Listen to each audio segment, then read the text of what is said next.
Welcome, everyone. My guest today is Lead Analyst Logan Mohtashami to talk about why housing demand and pricing has firmed up. First, I want to thank our sponsor, Trust and Will, for making this episode possible. Logan, welcome back to the podcast. It is wonderful to be here, Sarah. And boy, today's podcast is going to be a treat. Okay, so really good news that we've seen some firming up as far as demand. What did you see in the tracker this weekend? Okay, it's Monday morning. Pending home sales just came out. It showed 4% month-to-month growth, 3.8% year over year. But one of the things we've done over the years since late 2022, we believe our tracker data and how we look at housing economics is a little bit more prolific than other people, because I think other people just highlighting like all about price. And there's a reason why I don't put our new median sales price data into the tracker. I want to focus on the economics, the equilibrium of housing, the slope of the curve, just to keep everyone at bay, because this is now the third time since late 2022 that when we flag the market changing and we think that people are going to wait many, many months before they figure it out, this is another year of this. And I say this because now our median sales price data firmed up. And last year at this time, when people thought home prices were falling 5-10% nationally, what happened is our forward-looking data started to get better, and then our pricing data firmed up. And last year, I knew it in September and October that I was going to lose my price forecast. I was 2.33% last year. And because the pricing firmed up late in the year, I was going to be wrong. So whenever you have back-to-back negative real home price forecasts, you believe pricing is materially weak. But in this case, I had assumed that we were going to have negative year-over-year data with our pricing in September or October because of what happened last year. The comps are very hard. So not only has housing demand, the forward-looking data start to pick up, our weekly pending sales data just hit a multi-year high. Our year-over-year growth in purchase applications for the calendar week hit a year-over-year high. We had another positive week-to-week purchase application data. Pending home sales were positive month-to-month and year-over-year. This kind of all started in June, mid-June, when we started to say, it looks things are starting to change. And by the time, it's going to take like 3 to 6 months before people figure it out. And our inventory growth went from 33%, and I think people are still stuck in the inventory growth being 33% and rising. It's now down to 18%. New listings data peaked May 23rd, have been slowly moving down. So the supply and demand equilibrium changed, and then rates went lower. Rates went below 6.64%. Mortgage spreads, hug a spread, hit the lowest levels of the year. So here we are. We have multiple confirmations of data, and now the pricing data firmed up. So the Case-Shiller index, when it comes out, is now materially old. And I'm just going to wait and see how many people actually figure that out. Because in late 2022 and last year, it was months before people figured out what was happening. Here, we can connect the dots so we can be the detective, not the troll. And all of a sudden now it's like, now what? How many people back in mid-June was starting to flag this? How many people talked about this in July, that the growth rate was slowing down after the holiday adjustments? How many people talked about the forward-looking data is going to get better after 6.64? And now here it is. We have the whole, again, enchilada of data to prove that this is a functioning, working model, but it's also months ahead of everyone else's standard reporting that they listen to all the time. So here you're giving, and you have been pointing this out for months, that anytime we go from 6.64% of mortgage rates down to 6%, that's when we see this data getting better. So I know you just said that's part of it. Is it also the time of year? Because the same thing happened last year at this time. No, it isn't. November and December is starting to be the traditional seasonal demand curve with purchase application data, which is not normal. Usually it's the second week of January to the first week of May. But in the last few years, we've seen purchase application data picked up. Last year rates were actually heading higher and the purchase application data picked up. But I put that into the seasonal factor. Just when you have a seasonal factor of people applying, you just get a natural burst in demand. So I kind of ignored that toward the end of the. This happened. This started 8 weeks ago. And that's exactly when rates went below 6.64%. So the last 8 weeks, the majority of our weekly pending sales, take some holiday adjustments out, positive year over year. Purchase application data out of the 8 weeks, 7 positive, 1 negative week. The double-digit year-over-year growth the entire time. When you start to get 12 to 14 weeks of positive weeklies, then it becomes something material. See, last year, I could kind of understand what people were thinking. They saw the purchase application data negative and they thought sales were declining, right? And inventory was rising, but that wasn't the case. The weekly pending, our weekly pending sales data started to deviate from the last few years. And then it takes like 2 to 3 months after the year started by the Case-Shiller and everybody else to kind of pick up on it. So here it's the third time now since late 2022, right? So inventory went from 33% year over year growth to 18. Last year inventory, it took to October, and usually it takes to October, November. So if we get any kind of seasonal decline early, the year over year percentage will start to decline, but now the rates are lower, right? And the demand is picking up a little bit. Nothing spectacular, nothing big, but at least now you have 2022, 2023, 2024, and 2025. The slope of the curve with live, fresh weekly data looks current and out, 30 to 90 days. And it gives you a better idea that, rates just getting down to 6%, like I've talked about on CNBC, Yahoo, and many other networks. Housing is okay, right? The builders, of course, are at 2019 sales levels. They're sub 6% mortgage market world. That would equate to 1 to 1.2 million extra existing home sales. We're not that marketplace, but just getting down to 6, things get better. But this last week was the first week where pricing actually firmed up. And it's almost October. It's not the time of the year for pricing data to firm up. We always kind of joke that the Redfin data, the greatest seller buyer's gap in inventory in the history of America, that data is actually starting to pick up on a year over year basis, their median sales price index. So here it is.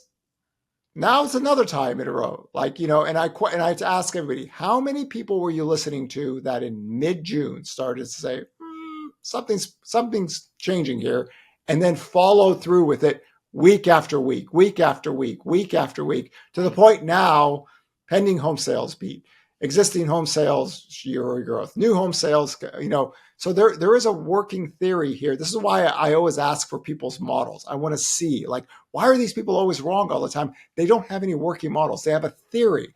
They have a theory that doesn't work. If your theory doesn't work, you need a model. You don't have a model, you're just throwing stuff up in the air. And I know this because I went on one of the Doomers YouTube pages last year around this time, and he was like 5% decline in 2024, and then a 12% decline in 2025. That would equate to this, the biggest price crash in the history of America post World War II, matching 2007 and 8 in the housing market. None of the data was here for that. So you have to ask yourself, who's the bigger fool? The fool or the fool who follows him? Obi-Wan Kenobi, Star Wars, great movie. Some of you kids should go see it. Oh my gosh. Okay, so I think that's important to talk about, because a lot of times, if you just hear someone and they're like, if rates fall, then, demand picks up. Well, yeah, that's true. That's not what you're saying exactly. What you're saying is when rates just fall down to 6%, because we know, yes, anytime rates go lower, demand picks up. But where you see actual things happen is as it gets closer to 6%, and it has to get below 6.64. That's where the data has shown it makes a difference. Yeah. And early in the year, we had positive year over year growth the entire time. So people are like, whoa, we have positive year. We haven't had that in a while. But the week to week data was choppy, right? It was just, there wasn't any traction there. One week it would be positive, the next week it would be negative, and then the other week would be flat. So we didn't have any traction. We need about 12 to 14 weeks of traction. Last year, we had that. Last year, out of an 18-week period from 7.5% mortgage rates down to 6, 12 weekly positive, 5 negative, 1 flat, no year-over-year growth really until October, right? But during that whole time, people thought sales were declining. So they naturally went into the home prices would fall 5% nationally on a nominal. That wasn't the case. And this is the difference by having live tracking data, because our weekly pending contracts data, and people come up and say, well, all these homes are being canceled because Redfin. But Redfin is like really like leading people to some bad, they need to come in there and like teach people how to read their data right. Redfin's cancellation rates have pretty much been the same for the last 3 years. What they always do is they revise their previous year lower. So even if it shows a little bit of growth the next year, it's an all-time high, and that's just not working here in that sense. So demand just picked up a little bit. Pricing firmed up a little bit. Inventory growth has slowed down. But how many people were showing this to you on a week-to-week basis, comparing it to the year? But what got us here, right? Labor over inflation, the 10-year yield, the spreads, right? Mortgage spreads. We made the whole tracker about congratulations, mortgage spreads are the housing story of 2025, because we are 0.2% away from my peak improvement forecast in 2025. That means if the spreads just improve a little bit more than 0.2 basis, I was too conservative out there. But here, at least we get to show it, because I believe if you educate a society, if you teach people how to read and write and everything, they become so much better than that YouTube trash out there. It's true. Okay, so let's talk about mortgage spreads. So at what point do you say I was too conservative? Because of course we would all love it if mortgage spreads got even smaller and that meant mortgage rates went down. So why do how much room is there? So I look at it as mortgage spreads were 2.54% on average for 2024. So if I assume the 10-year yield and the Fed is still dovish, the spreads with volatility compressing should naturally come down. Now, we had a brief period where Godzilla tariffs changed that for a little bit. The spreads got worse, but only about 20 to 25 basis points worse, but it did get worse. But now it's down, and I was looking for 27 to 41 basis points improvement. We're at 39. So it looks about right to me if you go back to every single economic cycle post 1971, where how the spreads operate with volatility compressing and all this. And I say this because there wasn't a lot of us that said mortgage spreads would improve in 2024 and 2025, because a lot of people say that if the Federal Reserve is not buying mortgage-backed securities, it's never going to get better, but it could get severely worse. That's not how it works for many, many decades. Now, I personally think these people are lying, because who the hell knows about mortgage-backed securities or mortgage spreads, right? Like normal people wouldn't know this. So they say the Fed is manipulating everything. The spreads, here we are, right? And it looks normal. This is why I always joke about everyone. I said, oh my God, look, the Federal Reserve was selling, all its mortgage-backed securities from 1971 to 1979, where rates went up. And then all of a sudden they started buying from 1981. No, they didn't. They didn't do anything like that. So good improvement. And again, the 10-year yield never got to the lows that we saw last year. Right. Right, a 362 intraday. We got overnight Sunday trading at 387 after Godzilla tariffs. But if the spreads hadn't improved this year like I thought they would, we would never have gotten near 6%. And we don't know how the data would have looked like. So to me, the 2025 housing hero, and not all hero wears capes, because I know a mortgage spread does not wear a cape, right? Not even for Halloween. But it made a difference this year. And as long as volatility compresses, you can get the 10-year yield a little bit lower. We still have about 35 basis points to get to somewhat back to normal, and then 55 basis points to get to the best levels of normal, recent normal spreads. And you're sub 6% mortgage rates, easy. And now we see what sub 6% mortgage rates does to the housing market, but even just near 6%. And that's the beauty of supply and demand equilibrium economics. And it's so beautiful with the slope of the curve and the tracker and those that read the tracker knew it while everyone was sitting there. And I can't wait to watch the Case-Shiller price index and see how many people are still stuck in backward data. But there is a material change in multiple data line sets. The pending home sales finally caught up to what we've been talking about. And we still haven't had 12 to 14 weeks of positive purchase application data yet. That could still take its course by the end of of course, near Halloween could be the first out there. So very exciting. It isn't like the V-shaped recovery in COVID, which was very easy to read. This is a little bit different. This is the nitty gritty. So again, whoever you listen to, if you're getting duped by people, they don't respect you as a human being. They just basically say, we can say whatever you want and you'll believe anything we'll say because you're a sucker, right? And who wants to be a sucker, right? Who wants to look at it and says, this person just is constantly looking at me. And trust me, they're all laughing at you anyway. Right? Look at them. We've been wrong for like 3, 4, 5 years and people are still listening to us. What a bunch of jackasses. So like Obi-Wan Kenobi says, who's the bigger fool? The fool or the fool who follows him? Ben was right. It's the fool that follows him that's the bigger fool. Okay, so let's talk about what could, anytime we have some outside variables, those can affect the spread. So let's talk about a government shutdown. In a normal period of time, a government shutdown can be kind of a big deal. We've had so many of them over the last couple of years. I think it maybe depends on, number one, if it happens, and number two, how long it stays for. What is your opinion on how that could affect mortgage spreads? Well, it appears that they've locked up Wilbur Ross, so he can't make another crazy statement about a bridge loan to to save the government shutdown.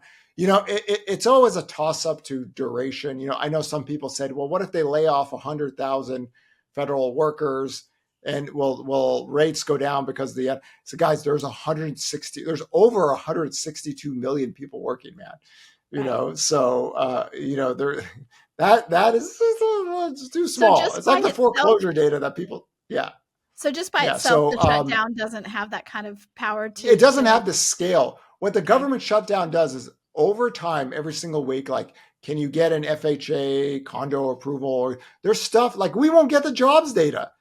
Like y'all pick the worst week to do a government shutdown. Wait another week so we get the jobs data. But jobs data goes away, and things over time, they just don't start working right, out there, and people get frustrated. So we've only had one prolonged government shutdown, and then Wilbur Ross, the hero we all deserved, came out and told everybody that, we all needed a bridge loan. And after that, it was just like, that was it. They had to restart it. So we'll see how this works. I mean, again, this is like, it's like child summer camp play between Republicans and Democrats. This is absurd, but we're all used to it now, the debt ceiling and all this stuff. But we'll take it one day at a time and see, if it does happen, how long it lasts, because it's something that you could change like this. And the market knows that, right? If we really wanted to, we could fix it like this, or we could extend it or punt it away or do whatever. And then, that's why we're not prone. I remember the first debt ceiling, God, back in 2010, 11 out there. And nobody knew what this meant. Like people thought, are we crazy? Are we going to not pay our, and people thought the 10-year yields were going to skyrocket and the U.S. economy was going to crash. And not too much happened. So I can understand the fear of the first one, but now I think we've all gotten used to this, and they always end up fixing it. So it is what it is. This is just part of the world we live in. It is, and I hope we get the jobs data this week. But even if we do, you don't expect that to make much of a difference in rates, correct? My take is that GDP is held up good. Some of the consumption data is just holding up good. There's some business investments, and similar to the first trade war tap dance, business investment is kind of iffy on that. Again, we are a consumption-based economy. As long as people are spending and buying goods and services, this can roll. And why is this? I mean, literally, if it wasn't for COVID, we'd still have the longest economic and job expansion history. Why? Because household balance sheets changed in the United States of America. If any analyst is listening to me, I urge you to reverse yourself in the 2005 bankruptcy reform laws and the 2010 qualified mortgage laws and look back how credit used to look decades and decades. And it's the most impactful changes in the United States of America. It gave us the longest economic and job expansions in history. And even with, the Fed funds rate and mortgage rates holding up, consumption still ahead because the bulk of the loans are out there.